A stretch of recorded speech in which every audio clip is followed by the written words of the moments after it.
And now, from God's Unchanging Word Studios in New Orleans, we are pleased to bring you news, nuggets, and insights with today's host, Tom Carey. Well, greetings, everyone, and welcome to God's Unchanging Word, another edition for our news, nuggets, and insights. And today is Friday, November 6, 2020. This is our first post-election program, and I'll get into that in just a moment. Let's talk about what we're going to discuss today. We're going to go into Veterans Day, honoring those who served. Then we're going to tie that into a Kristallnacht, lessons for our day. And finally, in our nuggets portion, we're going to talk about God's veterans. So now, before we actually begin, I got a couple things we need to bring you up to date on. First of all is the election and the results. Well, we don't have any, but it's not looking too good for the Trump campaign. As we tape today is on actually Wednesday. We moved our taping back one day so that we might be able to bring you the results of the election before the program, but that's not happening. So what I've got up there on the screen that you're looking at our actual taping, so you know where we are in relationship to Friday when you get this. At this particular junction, Joe Biden has 238 electoral votes, Donald Trump with 213. In the map you're looking at, there's still around 6, maybe 7 states that have not been actually counted, but at this particular junction, it's not looking good for the Trump administration. That being the case, it's more important than ever that we focus on what's relevant to the return of Jesus Christ now more than ever before. Now this Sabbath, this very Sabbath, the very first of the month, I'm going to be talking about some current events to where we are should this happen, that the Biden administration actually takes over our government and tying everything we've been talking about in the last 5 years and pulling it all up to date. But so now let me bring you up to date on something else. For the 7th time this year in Louisiana and for New Orleans especially, we were targeted with a hurricane. For 6 times, we were very, very lucky. So as we brought this out last week, that was the original target of where that Hurricane Zeta was supposed to go across. And what I'm putting up now is the actual course of where it actually did go across. So now I'm telling you this for a reason, is that right here, the building I'm in my home today, which is 1 week, 7 days later, I still don't have power or internet. The church building came up on Saturday evening, and then the internet came up shortly after that followed. The program I'm going to bring you today is actually, believe it or not, pulling in information that we have talked about for 2 years. It actually is more important today than it was when I delivered it 2 years ago. We're going to tie all that in together and lead into the sermon this Sabbath. Part of the reason I'm doing that is because of the hurricane. I had no power and no internet, so I couldn't bring anything as far as news information into the program because I had none. Actually, there was a famine of the word at my house trying to get all this done. So I came over this morning early into the church to be able to wrap up the program that I'm bringing you today. So that's what we're going to talk about now, pulling all this together and make it relevant for the time that you or I are in today. So let's begin with the recognizing our veterans with this very first video that we have played in the past. We have used it in the past. But there's so many of you who are new now who probably didn't see this. I think you're going to really enjoy the program, especially the importance of how we tie it all in together. Let's play our first video.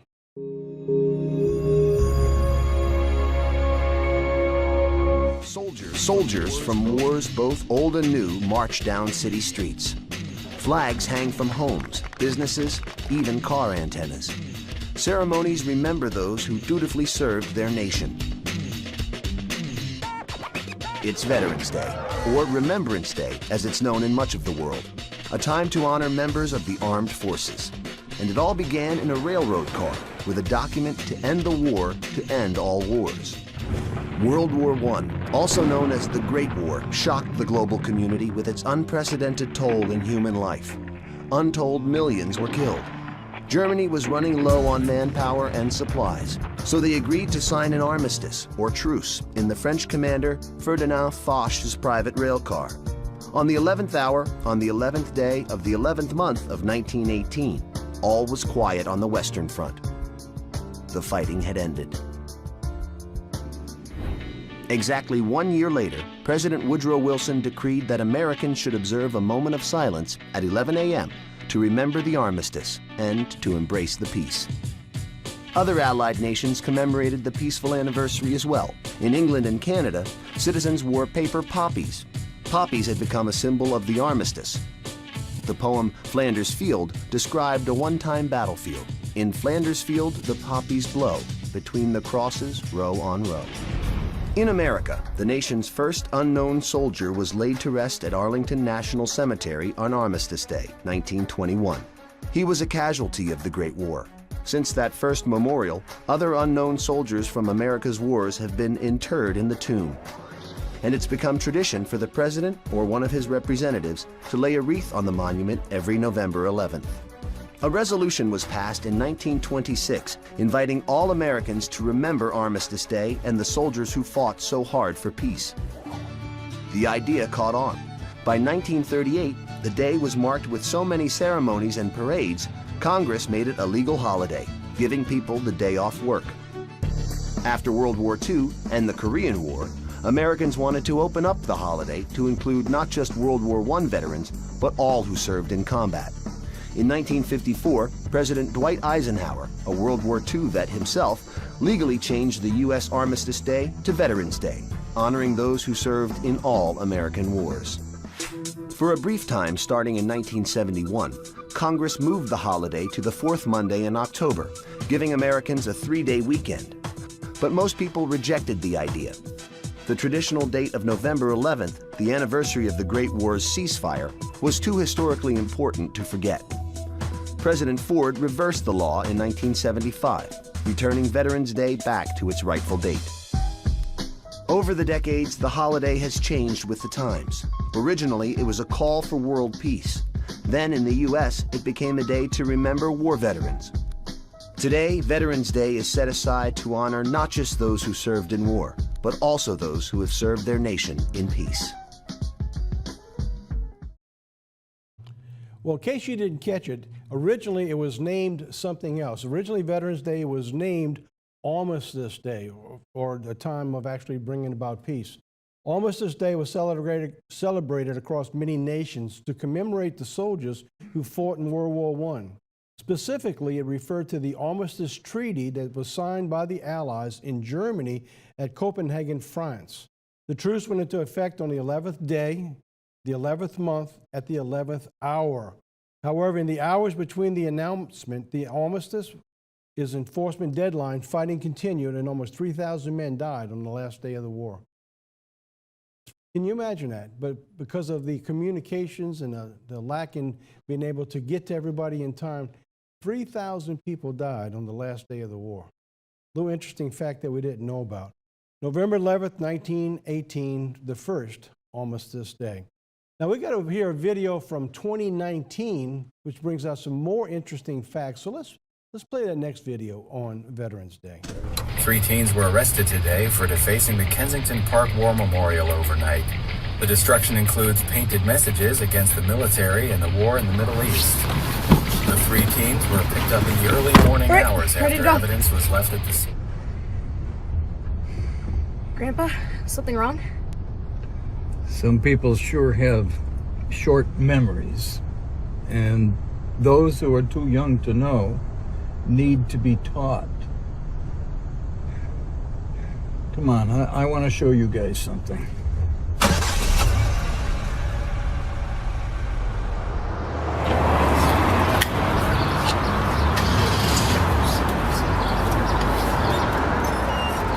The United States of America was suddenly and deliberately attacked by naval and air forces of the Empire of Japan.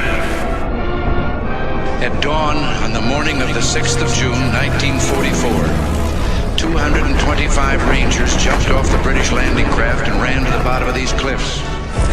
225 came here. After 2 days of fighting, only 90 could still bear arms. These are the boys of Pointe du Hoc, champions who helped free a continent. And these are the heroes who helped end a war. You are men who in your, quote, lives fought for life and left the vivid air signed with your honor.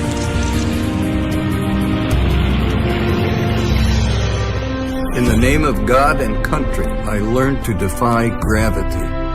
To honor my family, I lived in the belly of a beast. I fixed the hearts of iron monsters. I became a worm in the mud for dignity, For honor, for righteousness' sake, for God and country. I fought for you. I fought for you. For you. I fought for you. I fought for you. I fought for you. I fought for you. For you. For you. For you. For you. I fought for you. I fought for you. I fought for you, and I do it again.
Video. Wow. In such a short span of time, it says so much. You know, I wish that every school, in every classroom, at every grade across the nation would take the time to play that video to its young people to help them remember what it's all about. And by the way, while you're at it, how about you? Maybe your grandkids are coming over, or you spend some time together. Why don't you mark that little spot and just take a moment to share that with the children, the very young people who are not being taught this anywhere, to respect what our generation, they call it the Great Generation, did to preserve the freedom for this great nation. So I got a couple of things here I brought in the past I wanted to share with you again. You may have never seen these photos before. This is photos on the battlefield as they got the news that there was an armistice, that they're actually going to live to go back home to their families. This was in London. When they got the news and you see it spread across and everybody just broke out and cheered across the entire country. This is Trafalgar Square in London, as you see all the people. Buckingham Palace, where everybody was in the streets in Buckingham.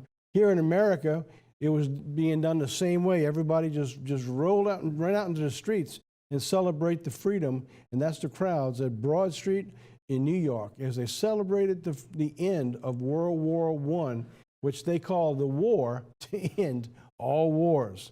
Well, there's going to be one that's going to end all wars, and that's going to be the one that Jesus Christ is going to take care of when he comes back to this great nation. Then in France, here the nation, as they broke out across France, celebrating their freedom. And here we have on the Western Front, actually in the battlefields, when they were given the information that the war was over, they were going back home again. I want to tie this into something else. Remembering Kristallnacht. Now, I don't know that God had this in plan when he showed and kept all this stuff for history. But look at Kristallnacht and look at that date in the upper right-hand corner, November 9th and November 10th, 1938. Well, that's about 70 years ago, pretty close to 70 years ago to today where we're at. And we just got finished Veterans Day, which is November 11th. Something else to remember. So you get the 9th to 10th, remember what took place in Germany, and then the remembering on the 11th, putting it all together, 9th, 10th, and 11th, which I thought was pretty interesting. This little short video that you're going to see here, I'm going to play. It's only 53 seconds long, but it's a powerhouse of information of what Hitler was going to do, and I'm going to show you and tie all that into that little 53 video into a prophecy of what God says is going to happen at the end time elect. Let's play that little 53-second video. Adolf Hitler's monstrous design for the Jew became clear after the night of November the 9th, 1938, Kristallnacht, the night of broken glass.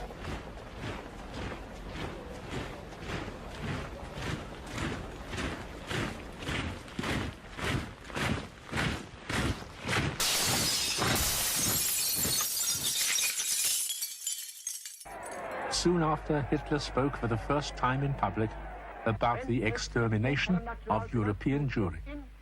Und außerhalb Europas gelingen sollte, die Völker noch einmal in einen Weltkrieg zu stürzen, dann wird das Ergebnis nicht der Sieg des Judentums sein, sondern die Vernichtung der jüdischen Rasse in Europa.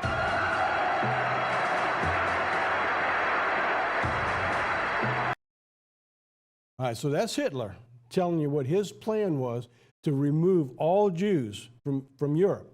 And that was only the beginning. He was going to take over the rest of the world and conquer the entire world, removing all the Jews. Now that's the type, that's the former, the physical of what was going to take place at the end time when Satan comes to destroy God's people totally at the end.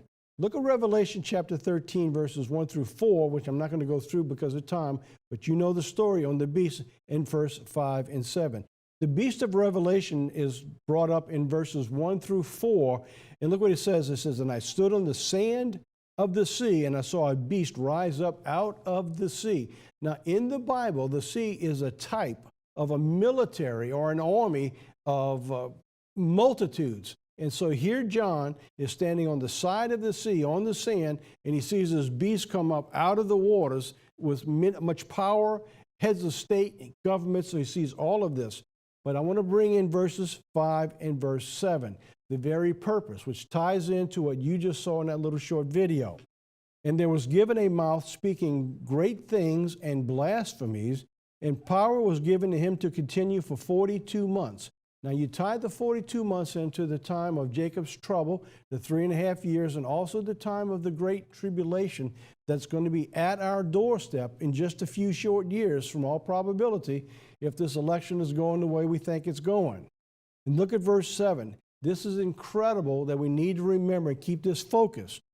"And it was given to him to make war with the saints and to overcome them." Let me stop for just a second. "And to overcome them." In other words, God's going to allow some of God's elect to be martyred at the end time. And through that martyrdom, God's going to raise up an army of repentant people who's going to help usher in the return of Jesus Christ in the final battle that he will fight for us at the very end time. So let's pick it up again in verse 7. "It was given him to make war with the saints and to overcome them, and power was given him over all kindreds, tongues, and nations." So I believe, time will tell, that we are now at the beginning stages of this beginning to take place. The rise of the Roman power again, going to be headed by a Catholic leader, the Pope, to pull all of this together, which will tie into the second beast in the same chapter, which we're going to cover at another time. But I wanted to bring in the duality of the events of what Hitler did and what's going to take place at the end time. Freddie Bentley, Instagram influencer, this is from last year.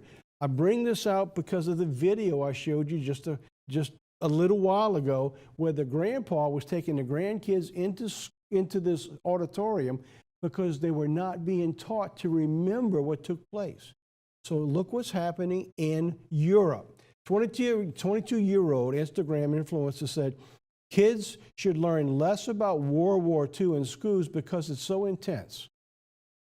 Can you believe that? Look, we don't want to stress them out. So let's not talk about the past and the problems that took place. The Instagram influencer Freddie Bentley is arguing that World War II education has gone too far. He said that students nowadays should learn less about World War II and more about climate change and Brexit. I'm not making this up. This is actually, you can go out there and you can find this stuff. The debate that arose on the Good Morning Britain after a number of the apprentice contestants were unable to identify the year the war began.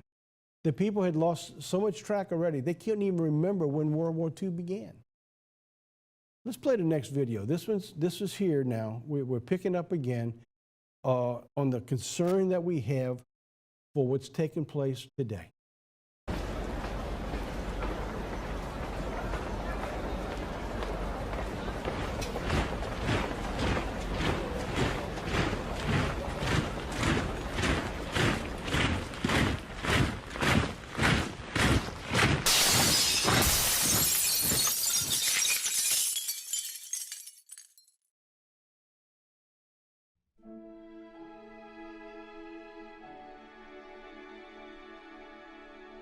Kristallnacht, or the Night of Broken Glass, was the wave of violent anti-Jewish pogroms on November 9th and 10th of 1938.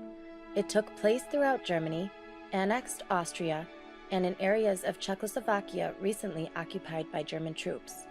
Kristallnacht owes its name to the shards of shattered glass from the windows of synagogues, homes, and Jewish-owned businesses that lined German streets in the wake of the pogrom. On November 7, 1938, Ernst von Rath, a German embassy official stationed in Paris, was assassinated by Herschel Grimspan, a 17-year-old Polish Jew living illegally in Paris. Grimspan revengefully shot the diplomat after witnessing the expulsion of not only his parents, but thousands of Jews of Polish citizenship living in the German Reich. Von Rath died on November 9, 1938. The same day, at a meeting of Nazi Party leadership, Propaganda Minister Joseph Goebbels, the chief instigator of the Kristallnacht pogroms, suggested that world Jewry had conspired to commit the assassination and ordered that any demonstration, while not organized by the Nazi Party, shall not be hampered. Newspapers reported otherwise. After Goebbels' speech, violence erupted in various parts of the Reich.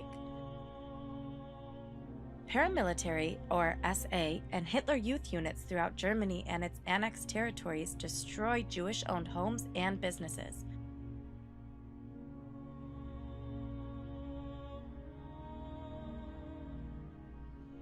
Jewish artifacts were confiscated, and many young, healthy Jewish men were arrested and filled local jails.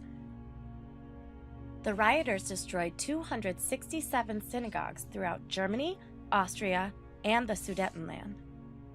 Many synagogues burned throughout the night in full view of public and of local firefighters who had received orders to intervene only to prevent flames from spreading to nearby buildings.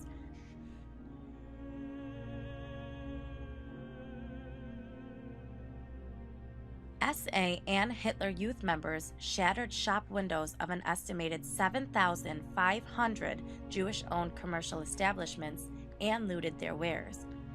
Jewish cemeteries became a particular object of desecration in many regions. Mobs of SA men roamed the streets, attacking Jews in their houses and forcing Jews they encountered to perform acts of public humiliation. Kristallnacht claimed the lives of at least 91 Jews. As the pogrom spread, units of the SS and Gestapo, the secret state police, arrested up to 30,000 Jewish males and transferred most of them from local prisons to Dachau and Buchenwald, as well as other concentration camps. In the immediate aftermath of the pogrom, measures were introduced to eliminate Jews and perceived Jewish influence from the German economic sphere. The German government announced that the Jews were to blame for the pogrom, imposing a fine of $400 million on the German Jewish community. German education officials expelled Jewish children still attending German schools. The German government announced laws that enforced Aryanization policy, the transfer of Jewish-owned enterprises and property to the Aryan ownership. The events of Kristallnacht represented one of the most important turning points in Nazi anti-Semitic policy. The Nazi regime moved eventually towards policies of forced immigration and finally toward the realization of a Germany free of Jews by deportation of the Jewish population to the East. It is important to understand and remember these events. It is also important to honor those that lived and died during this destructive part of history. It's probably most critical that we teach the lessons so that it may never happen again.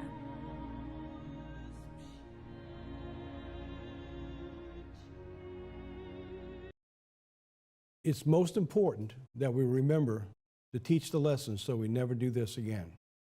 Well, we've forgotten that lesson already. The youth are not being taught what's going on, and we're actually living in a precursor of what's going to take place again. What you are looking at is a type of what's coming. If we just look back just a few months, and all the burnings, the looting, the fires, just like back in Germany, the police departments and the fire departments in these major cities were told to stand down, to allow the rioting and the looting, and even those who were killed at the time, to continue for what they're at. If the election does change, you will find in the years ahead that the movement will begin to take place, that the conservative Christian will be sought out in very similar ways to what you just saw in that actual video, what just took place back in Germany. Now, I know that's hard to believe what's going on, but you will find, give it some time, you will begin to find that's taking place, because the Christian movement, the conservative Christian movement, will be the target. Why do I say that? Because the Bible prophesies that will take place. And we actually just read that the beast power is going to go after and to conquer, or to overcome, is the word is, the elect. So that's what you're looking at coming down the pipe. Let's go on with this with Kristallnacht. Kristallnacht remains relevant 81 years later. Now it's 82 because this was last year. The continual rise in anti-Semitism. 2020 is one of the high points of the last few years. The Italian Holocaust survivor Lilian Segre under the guard amid death threats. This was actually last year. She had as many as 200 death threats a day. The 89-year-old Holocaust survivor in Italy had been reassigned police guards for her protection after receiving hundreds of threats on social media. Lilian Segre, who was sent to the notorious Auschwitz camp at age 13, had been subjected to a barrage of anti-Semitic messages in recent days. So as she is in her government position, they hated her so much that people threatened they were going to kill her to get her out of her office. The Holocaust survivor was given police escort in Italy after the threats. This is what she wrote. I appeal to the conscience of everyone thought that a commission against hatred as a principle would be accepted by all, she said at the time in Italy's La Repubblica reported in the Italian paper. She thought that it would be a conscience for everybody. How little did she know that they did not want to go that way. The rise in anti-Semitism continues even to 2020. This is back in 2018. Anti-Semitic attacks rise worldwide 2018, led by U.S. West, as European study says. This was reported by Tel Aviv University and Cantor Center for the study of contemporary European Jewry. Said far-right and far-left activists of Islamists were behind many of the attacks, but said that there was also evidence of anti-Semitism going on more mainstream. Now we are seeing that anti-Semitism taking place worldwide, including here in the United States.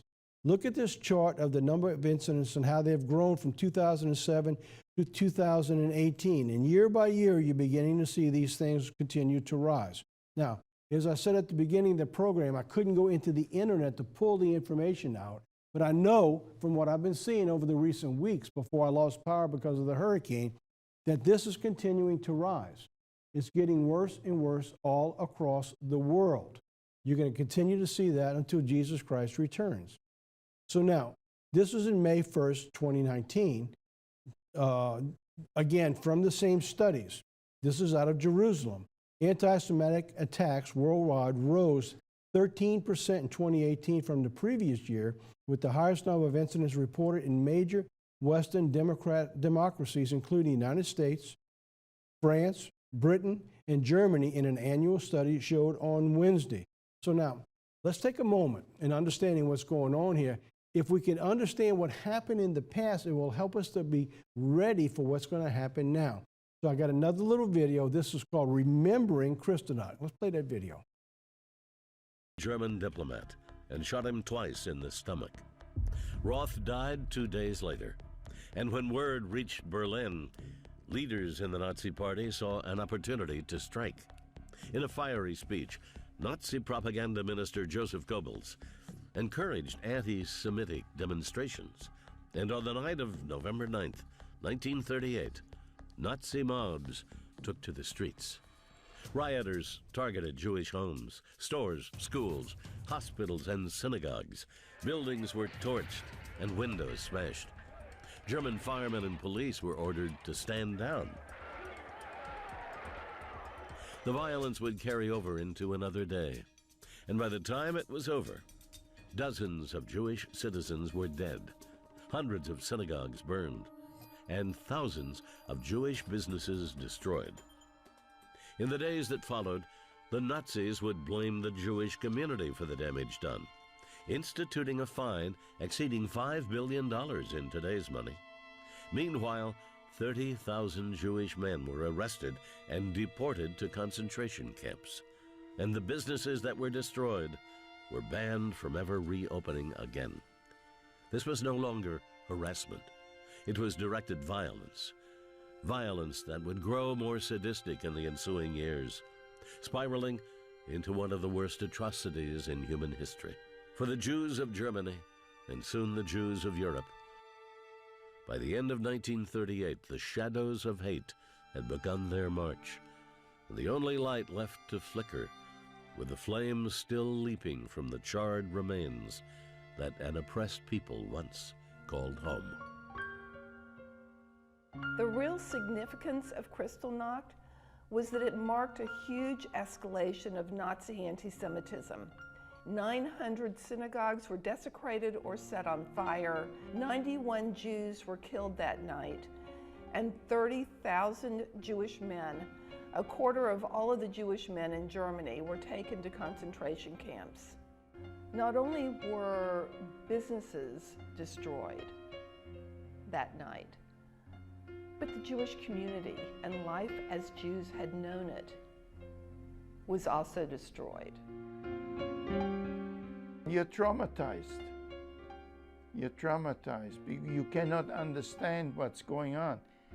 Here you have a loving family, and it's being torn apart. I crawled into this stack of tires and sat there for 3 days, and no food, water, or anything. And all you looked for was to live the next minute, the next hour, the next day, and do another day, and just continue on that way. When you think about that, you do not sleep. Or if you do sleep, you sleep very light. I was 6 years old on Kristallnacht, and I was going to kindergarten that day, and all of a sudden we heard this banging on the door, and Nazis broke in the door with their boots, and the thing I remember the most are the boots, you know. When I see somebody in boots, black boots, it comes back to me, you know, because they kicked the door down with those black boots. When we started searching for an exhibit specifically on Kristallnacht, we were actually unable to find one. So we decided to create our own. We decided to invite artists from around our community, and in fact, around the country, to contribute pieces of their work that spoke to the specific themes of Kristallnacht. My main focus for this piece was I wanted to capture the emotion behind if you were to imagine just a horde of angry people coming into your house and just annihilating everything in your life. I wanted to create something that was beautiful, a little bit somber, but not so life-draining that you didn't want to look at it. I want people to look at this. I want people to stare at it longer, take in the symbols, take in the meaning, get emotionally attached to it at first, and then go a little closer and read into it, incorporating their own lives into it, and remembering that, you know, we don't want this to ever happen again.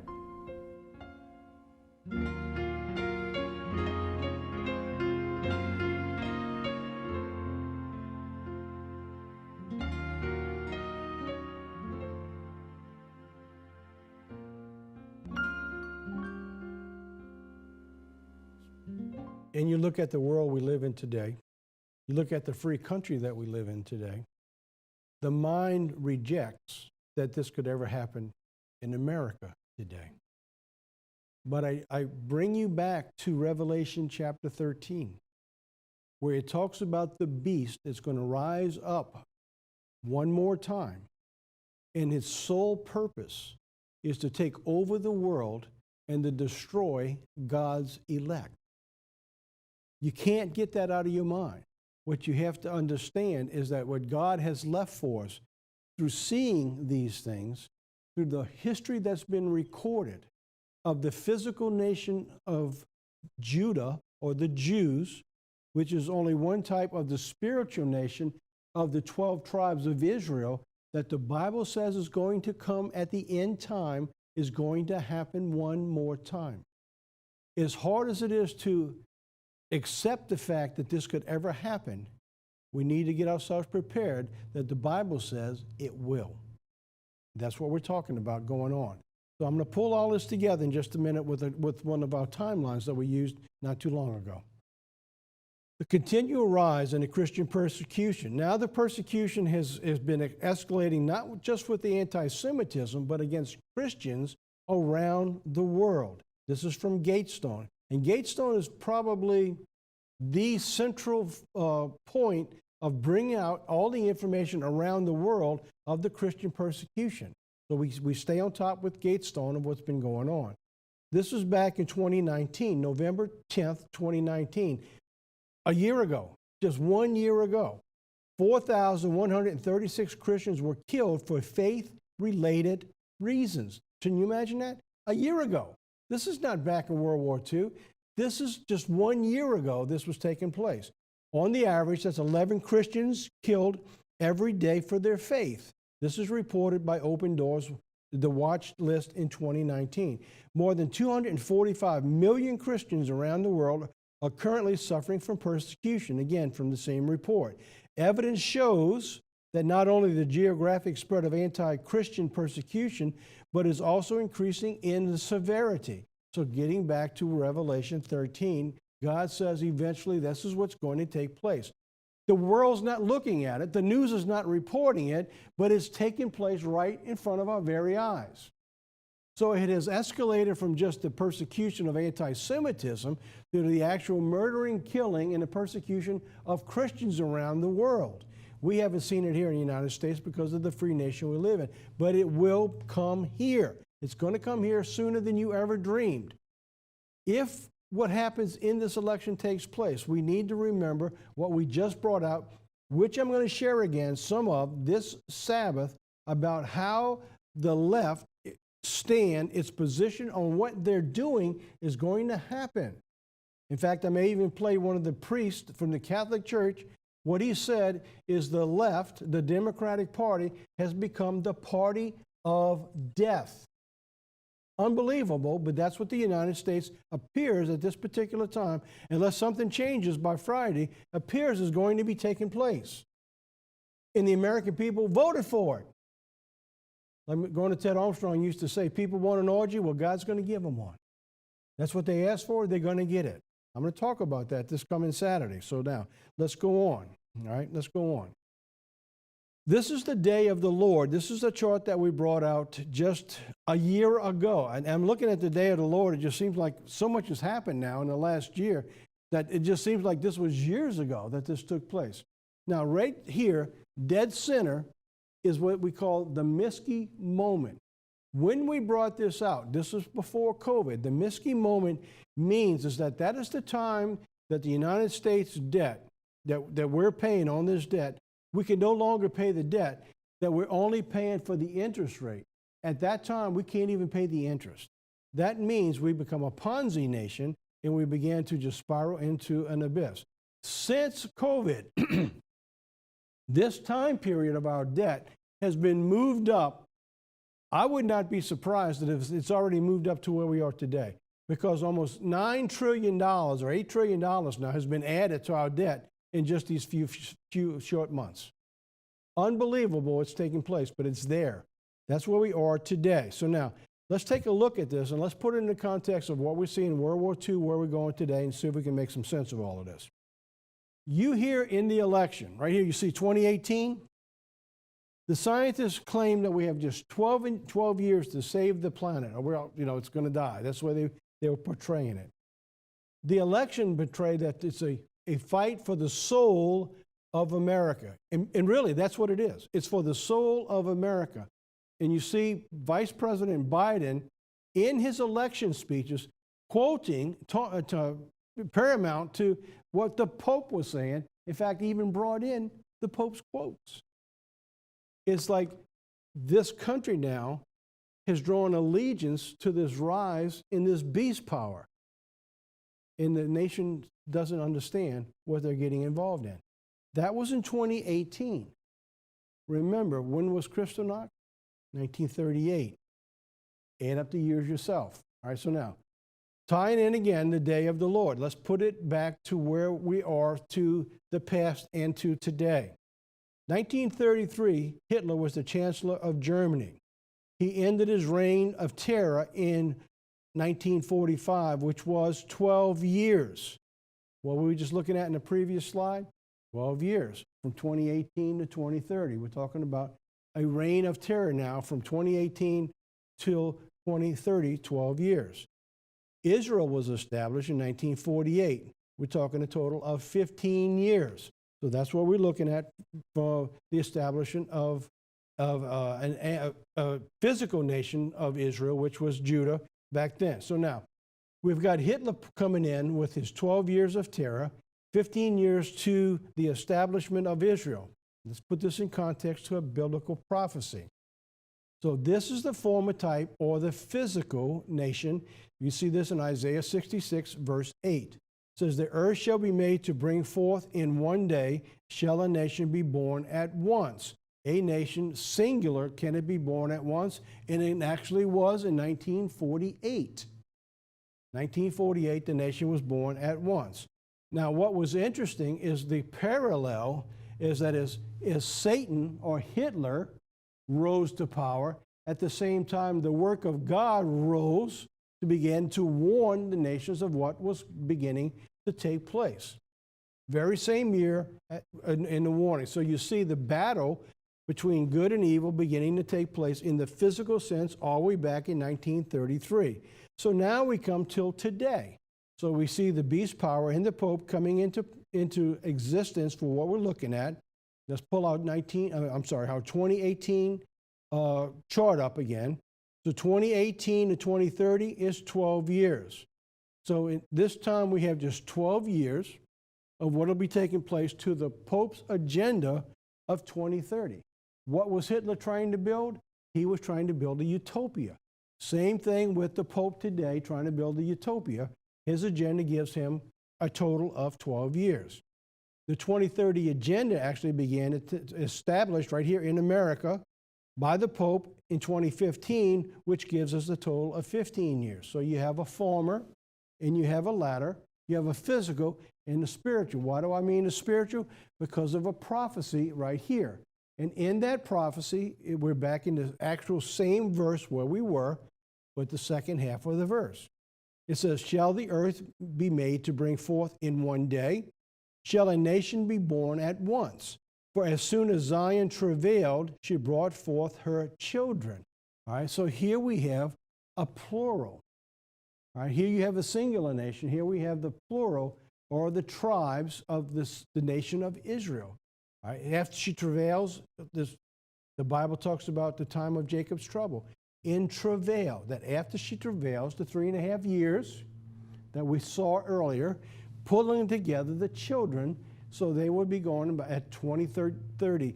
All of this aligns to a prophecy that comes about with Jesus Christ in the book of Amos. At the end of 2 years, he says he will revive us, and in the third year, it's actually saying days, but you know it's a day as a year, but in the third, or the 3,000th year, he said we will dwell in his face, talking about the millennial reign. So now, what is all that left for us here? Let's take a look at the genocide in 1931 till today. Within the Jewish community, in spite of Hitler not hiding his ardent anti-Semitism, the words appear to have been limited. Let's stop for just a second. The left no longer hides their agenda. They want to become a socialist nation.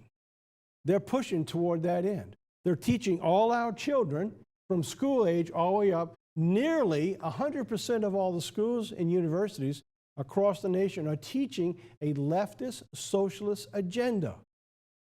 And the Christians, because they didn't want to be involved in government, we have pulled our hands out of the picture and turned our youth, our future, into the hands of those who are ungodly. That is what has happened to our nation in the last 100 years. Going on. In a declaration on January 30, 1931, a steering committee of Central Jewish German Organization wrote that as a matter of course, the Jewish community faces the new government with the largest mistrust. But at the same time, they were convinced that nobody would dare touch their constitutional rights. Now, here we are again. Today, the left has not hidden their intention. They talk about the Constitution as being shop-worn. It's old, it's outdated. It needs to be rewritten. And the people in America today believe that nobody's going to touch the Constitution. But they will, because God says at the end time they will seek to change laws and days and calendars. All this is going to be changed at the end time. This was reported from the Jewish newspaper on January 31st.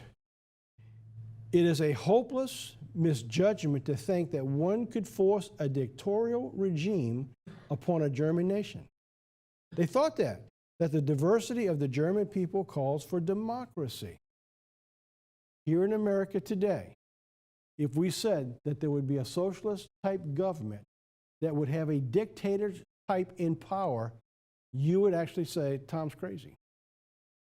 But that's what is going to begin to take place. Whether you believe it or not, it's going to happen right in front of our very eyes. And it's not going to take a lot of years for all of this stuff to come to pass. Hitler states that he will have a 1,000-year reign. Adolf Hitler, to British correspondent in Berlin in June 1934, he said, "At the risk of appearing to talk nonsense, I will tell you that the National Socialist movement will go on for 1,000 years. The National Socialist movement is alive in America today." It is right underneath Joe Biden and in the left, and all those who are pushing the mandates to change everything we have will be brought in to the government, and you will begin to see changes very rapidly. He went on, "Don't forget how people laughed at me," he said, 15 years ago, when I declared that one day I would govern Germany. They laugh now, just as foolishly as when I declared that I will remain in power. The National Socialist movement for 1,000 years. Where are they getting that? This is very reminiscent of Satan putting the thoughts in Hitler, if not Satan himself, doing this to bring about the millennial reign in replacement of Jesus Christ. He also said, "I intend to set up a 1,000-year Reich, and anyone who supports me in this battle is a fellow fighter for a unique, spiritual, I would say, divine creation." Rudolf Hess, my assistant for many years standing, would tell you, if we had such a leader, God is with us. And he's reporting this by Rudolf Hess talking about himself in the third party. It's like he's saying that if we had this leader, he said, well, I am that leader. It's as God had put him in power to do this. Chancellor to dictator. Didn't take very long. Hitler called on the Reichstag members to vote for the Enabling Act on March 23, 1933. Hitler was granted plenary powers. No, he had total control. He can do whatever he wanted to, but it was just temporary to help get him out of the problems that they're in. What happened to us in America this year when COVID came in? Didn't we give plenary powers to the government, to the national government, then to the states, the governors in the cities, the mayors? They had total power. They came in, shut you down if they didn't think you're supposed to be doing what your business was, that you were a COVID spreader. Didn't matter that you needed the business or it was right or wrong. They just came in and made those decisions. Now, what about churches? Just came in and shut down churches. You couldn't even meet inside and sing. Couldn't meet outside and sing.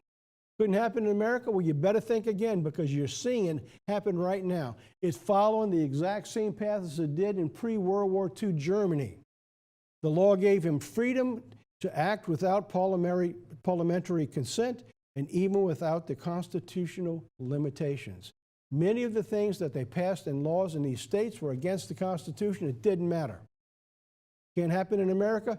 It can, and it did, and it will get worse as time goes on. going on. Hitler addressing the Reichstag on March 23, 1933. Seeking assent to the Enabling Act, Hitler offered the possibility, you like that, of a friendly cooperation, promising not to threaten the Reichstag, the president, or the states or the churches if granted the emergency powers. Just give me the power, I'm not going to hurt anybody. And then he turned around and he did just what he said he wasn't going to do. Immediately after he got these powers, on March 23rd, 1933, the Enabling Act passed, the Reichstag granting the government dictatorial powers for 4 years. On April 1st, just a few days later, April 1st, 1933, the Nazis proclaimed a countrywide boycott of Jewish businesses and shops.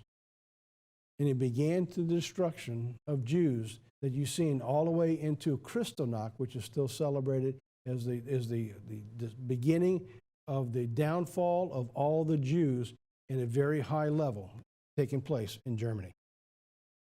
Brethren, we're going to see these things. Now, this is showing us step by step what happened back then. In your mind, you can't imagine it would ever happen in the nation we live today. But I'm telling you, it will happen, and it's going to happen sooner than you and I ever dreamed. A few years. All right, so now when we come back, we're going to go into God's veterans in Hebrew 11. So before we do, let's take a look at this little video here called The Hope Generation. I'll be right back. I scored for the wrong team the first play of the season. I was in 8th grade playing basketball for the South Medford Generals. And let me tell you, I was terrible. I mean, I was always dribbling the ball off my feet, always falling on the floor, giving the other team points. But as bad as I was, at the end of the season, we ended up winning the championship game. Now, it wasn't because I was good. Just between you and me, I made it harder for my team to win. The reason we were champions is because we just happened to have this kid on our team named Kyle Singler.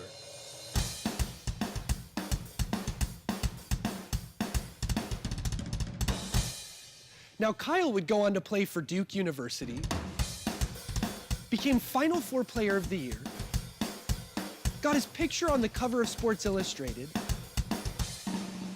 and now he's making millions of dollars every year playing on Kevin Durant's team in the NBA. Here's Singler. Oh, nice three. Now Singler sticks it. Singler from the corner. Brandon whips the pass. Kyle Singler with another hoop. He was on my team. A few years ago, I ran into my coach and I said, "Wasn't it awesome when we had Kyle on our team?" He said, "Yeah, our whole game strategy was just give the ball to Kyle." In the same way, the Bible says, if God be for you, who can be against you? Think if the God of the universe is on your team.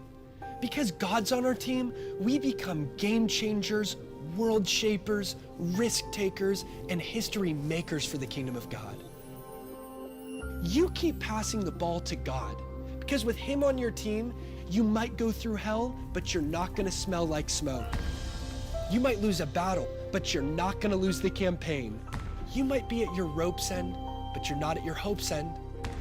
You might be knocked down, but you are not knocked out. So don't tell your God how big your mountain is. Tell your mountain how big your God is.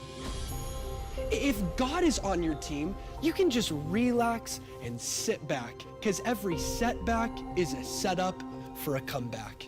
If God be for you, who can be against you?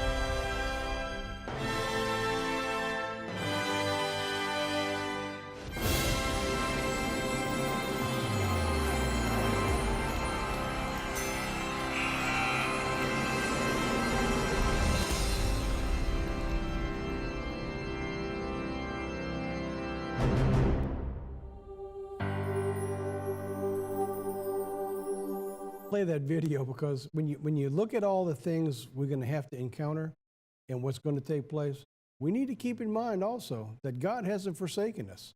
It's all for a reason. And because he is for us, who can be against us? You're going to need that clarity of purpose as we go forward. We'll talk about that as we go through, even the sermon this Saturday. As we talk about all the obstacles, we're going to talk about the purpose and what God is going to do for God's people. Welcome back. All righty, let's get into the final portion of our program. God's veterans in Hebrews 11. Talking about the chosen and the elect, God's final Veterans Day. So you go through the Bible and you think about Moses and Abraham, Ruth, Daniel, Jacob, Ezekiel, all of these patriots and all these saints that you see throughout the Bible, Rahab and Gideon. We need to understand that at the end time, there's going to be another martyrdom that's coming, and God's people, there's going to be more names that's going to be added to this book, the book in Hebrews, that God says that the world was not worthy to accept these people. And it was by faith that God chose all those people that they lived, that their names were written in that book. The end time veterans in God's service. Look at Revelation 12, verse 12. It says, "Therefore rejoice, O heavens, and you who dwell in them, and woe to the inhabitants of the earth and the sea. For the devil has come down to you having great wrath, because he knows he has but a short time." What's interesting is that he has a short time, but God's given you the eternity. You see the contrast. And his anger, his jealousy, his emotion of everything is because you are the very purpose of what God's plan was all about. There'll be another round in Revelation 12. It says, "Now the dragon saw that he had been cast to the earth, and he persecuted the woman who gave birth to the male child." Talking about the Jesus Christ. And the woman, he's going to persecute the woman. "But the woman was given 2 wings and a great eagle, that she should fly into the wilderness to her place." And as we know, when we look back at the Bible, is that Jesus, his mother Mary, they went actually, believe it or not, into Egypt, where God protected them in her place, where she was nourished for times and half time in the presence of the serpent. This is a duality of events. At the end time, it talks about the woman being the church. But see, the church didn't bring forth the man-child. So we're talking about, again, duality of events all taking place right before our very eyes. And so the serpent spewed water out of his mouth like a flood. Remember, we talked about John, and we said he stood on the sand by the seashore and saw the beast riding out. Well, this water is like armies. So Satan's going to rise up an army. He's going to try to destroy God's people after the woman at the end time, which basically is the church, that he might cause her to be carried away by a flood or by the military, the armies, to destroy them. But the earth helped the woman, and the earth opened up his mouth and swallowed up the flood which came, and the dragon has spewed out of his mouth. Here is a promise. This is a prophecy that God will protect the majority of his elect at the end time. So no matter what Satan does to come after his people, God's not going to let it take place. He's going to protect the majority of his people at the end time. So the dragon was enraged with the woman, went to make war with the rest of her offspring, and that is the elect of the prophecy we see in Isaiah 66 at the end time, who keep the commandments of God and the testimony of Jesus Christ. Let's take a look at those two. For those people who believe that the commandments have been done away, Satan knows that they have not. So he's going after those who keep the commandments of God. So if you're not keeping the commandments of God, why would he not go after you? Because he's already got you. There's no reason to go after you if you're not keeping the commandments of God, because the commandments of God, in especially Exodus 31, which is this one. The Lord spoke to Moses, saying, "Speak also to the children of Israel, saying, Surely my Sabbaths you shall keep, for it is a sign between me and you throughout your generations, that you may know that I am the Lord who sanctifies you." For all of those people who believe that Sunday worship is okay, the sign that God gives, and Satan knows, is the Sabbath day. So he's going after those who keep the commandments, especially the Sabbath day, and the testimony of Jesus Christ. Now, what is the testimony of Jesus Christ? It is the testimony of Jesus Christ the spirit of prophecy. Let me back that up again. The spirit, the testimony of Jesus is the spirit of prophecy. And today, many of the churches, they don't want to talk about prophecy. They don't want to talk about end-time events. The church has always talked about it. We're tired of hearing it. We've always had these conditions. Really? When you look at the world today, do you honestly think that we've seen that in our time?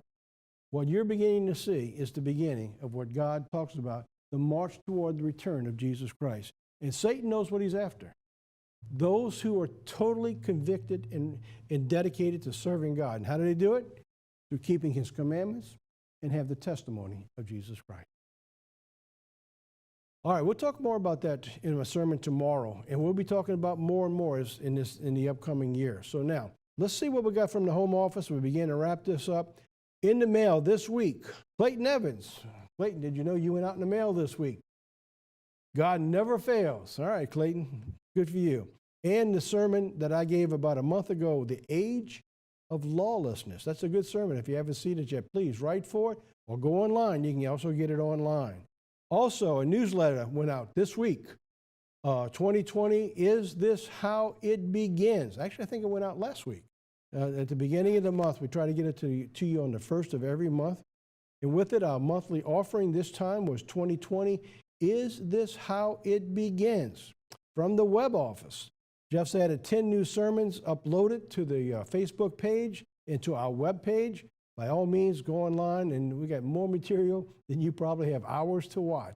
But go in there, pick out one you might want to watch that's relevant to you, and just sit back and be fed by the Word of God. All right, I believe that's it. That is it. That's it for our program today. So there we are. Everybody's coming out of school, getting ready for COVID, of course. We got to get our little mask going on here. And so as we do every week, we want to close our program with a little short video. And this one is happiness. Happiness is a decision. Choose to be happy. Take a look at this video. I'll be right back.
Well, I hope you're happy.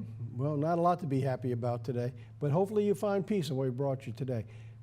A lot of information. It's very important that we become more relevant than ever for God's unchanging word and for the work of God. It's imperative now, because of the election and things that are taking place, is that we get the word out with greater intensity than we've ever done it before. That's why it's important that you give us a hand. When you get this information sent to you on Fridays, please help us. Send it to everybody you know. It's important that they receive it, even if they don't like it. The Bible tells you, send it to them anyway. God says, he says, go out there and warn this world. And don't forget, as we tell you every week, send it to them because they're going to love you for it or not. And don't forget, tune in tomorrow for a very special sermon, first sermon after the election. God willing, we'll see you all tomorrow if you don't have a church to meet with. And then God be with you this coming week. Okay.